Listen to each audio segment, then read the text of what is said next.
saya ingin masuk ke pembagian berapa macam pembagian orang-orang kafir dalam kacamata ajaran agama Islam. Ada kafir yang disebut dengan kafir dhimmi, ada yang disebut kafir musta'man, ada kafir yang disebut dengan pengelompokan kafir mu'ahad, dan yang keempat terakhir ada kafir yang disebut kafir harbi. Baik, yang pertama kafir dhimmi. Apa dia kafir dhimmi? Yaitu kafir dari golongan orang-orang Yahudi, Nasrani, ahlu kitab yang mendapatkan penjagaan dan perlindungan dari otoritas muslimin yang mayoritas. Kafir dhimmi. Ya, itu juga ada. Di mana? Di At-Taubah itu juga di. Ya, betul. Kafir dhimmi. Hanya sebatas perbedaan keyakinan saja. Bahu membahu soal masyarakat dan sosial sama. Berniaga pun Nabi membeli, mereka menjual, atau sebaliknya. Nabi yang berdagang, mereka membeli. Bahkan adalah riwayat mengatakan baju perangnya Abu Bakar As-Siddiq pernah digadaikan kepada orang kaya Yahudi. Untuk apa? Agar Abu Bakar As-Siddiq mendapatkan spesial uang untuk kemudian dimanfaatkan. Artinya apa? Adanya transaksi sosial kepada orang-orang kafir. Selama mereka zimmi, maka ini yang terpenting. Selama golongan yang pertama ini adalah masuk pada golongan kafir zimmi, maka haram hukumnya umat Islam untuk memeranginya. Bahkan di dalam hadis periwayatan Tirmidzi mengatakan, siapa orang, kata Nabi, siapa orang yang menciderai, mengambil harta dari golongan kafir zimmi, maka sungguh Allah tidak akan pernah memberikan aroma mewangi surganya Allah Subhanahu wa ta'ala. Bayangkan, aroma wangi surga pun diharamkan oleh Allah Subhanahu wa ta'ala. Apalagi kaflingnya, apalagi bangunan surganya. Yang kedua, kafir musta'man. Siapa mereka? Kafir musta'man. Mereka adalah orang-orang kafir dari kalangan Yahudi, Nasrani, penyembah berhala, penyembah api, yaitu orang-orang Majusi, atau dari ahli kitab yang mereka mendapatkan jaminan, stempel perlindungan di ACC oleh Rasul. Jangan sampai golongan yang kedua dari kafir musta'man ini juga diperangi. Artinya adalah hidupnya, jiwanya, kebutuhannya mendapatkan sama persis dengan hak-hak sosial masyarakat umat Islam pada umumnya. Kafir musta'man ini ada hadis yang cukup menjadi shock terapi untuk kita. Ternyata orang-orang yang kafir musta'man dalam jaminannya Allah, dalam jaminannya Rasul, dalam jaminan perlindungan keamanannya orang Islam, dikatakan siapa orang yang berani menyentuh, memberikan cedera, memberikan tindakan aniaya, menzalimi orang-orang kafir musta'man ini, maka Allah Subhanahu wa ta'ala perumpamakan dalam hadis Rasulullah sallallahu alaihi wasallam, kahadmil Ka'bah. Siapa orang yang menyerang kafir musta'man sama persis seperti mereka menyerang Ka'bah, meruntuhkan Ka'bah.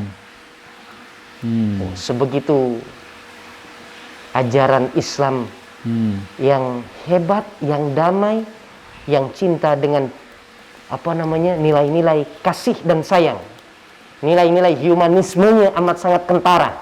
Dan yang terakhir adalah kafir mu'ahad, kafir yang masuk ke dalam jajaran golongan kelompok kafir-kafir yang memiliki kesepakatan bersama, kesepakatan yang telah ditentukan dan diputuskan antara kelompok orang Islam dengan kelompok orang-orang yang non-muslim, orang-orang kafir mu'ahad ini, yang dalam perjanjiannya dia harus membayarkan tadi al-jizyah, ya Pak, membayarkan pajak. Apabila Anda membayar pajak tepat waktu, apabila jatuh tempo Anda sudah lunasi, maka tidak akan ada umat Islam yang berani mencolek Anda, menciderai Anda.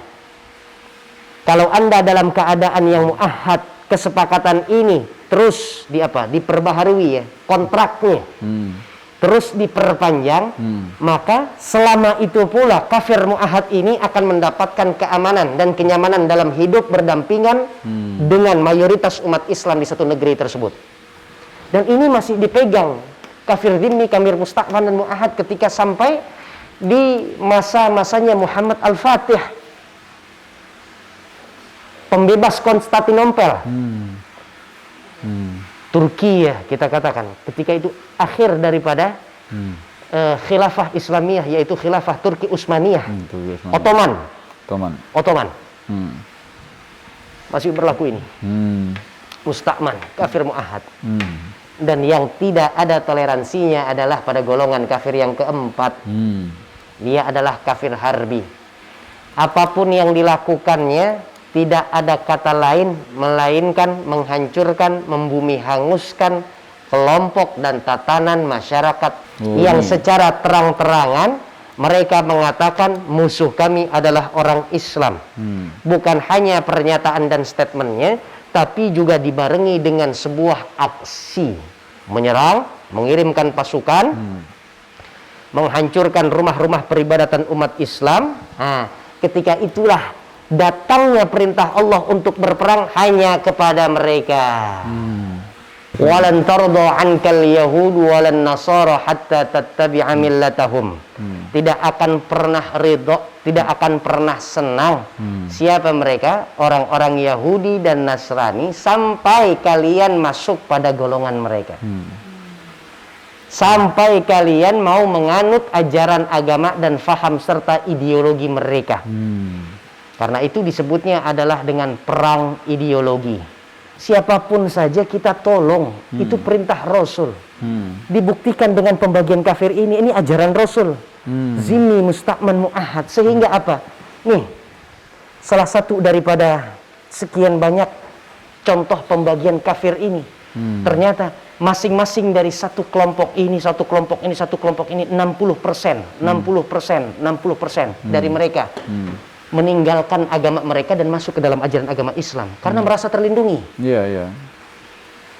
Bisa dibayangkan sebaliknya, keadaan berbalik apabila setiap kita melihat sini saja kalau orang-orang Kristen, ada orang-orang Katolik, ada orang-orang Buddhis di gang kita, di satu komplek kita. Pokoknya kalau ketemu dia, enak gue. Sebel ngelihatnya. Dia pakai apa namanya? Kalungnya, salibnya. Artinya apa? Ketika kita melihat hidup berdampingan, kalau memang tidak ada satupun kita melihat ada upaya dia untuk membunuh kita, mengambil apa yang tadi hak kita, akidah kita, keluarga kita, kehormatan kita, harta benda kita, maka kita jangan hukumi sebagai mereka adalah kafir harbi. Tapi mereka masuk kepada bagian kafir-kafir yang tidak layak untuk diperangi. Bahkan kalau diperangi, maka bukan mendapatkan pahala, justru mendapatkan dosa. Di kita umat Islam, belum dengan sungguh-sungguh, belum dengan semaksimal mungkin, tepat porsi, menjalankan apa yang disebut dengan rahmatan lil alamin. Belum, lagi-lagi belum. Kita punya keyakinan bahwa al-bi'ah, lingkungan, itu sangat membentuk seseorang. Betul. Karena itu kita mulai dari lingkungan, lingkungan muslim, lingkungan yang memiliki nilai-nilai keislaman, yang indah dilihat, elok dirasakan oleh orang yang memandang. Gimana caranya supaya lingkungan kita ini, lingkungan yang apabila masuknya orang yang non-muslim, melihat kita, maka tanpa harus kita dakwahkan, cukup dia akan terpanggil dan hidayah itu menjadi gravitasi dari atas ke bawah.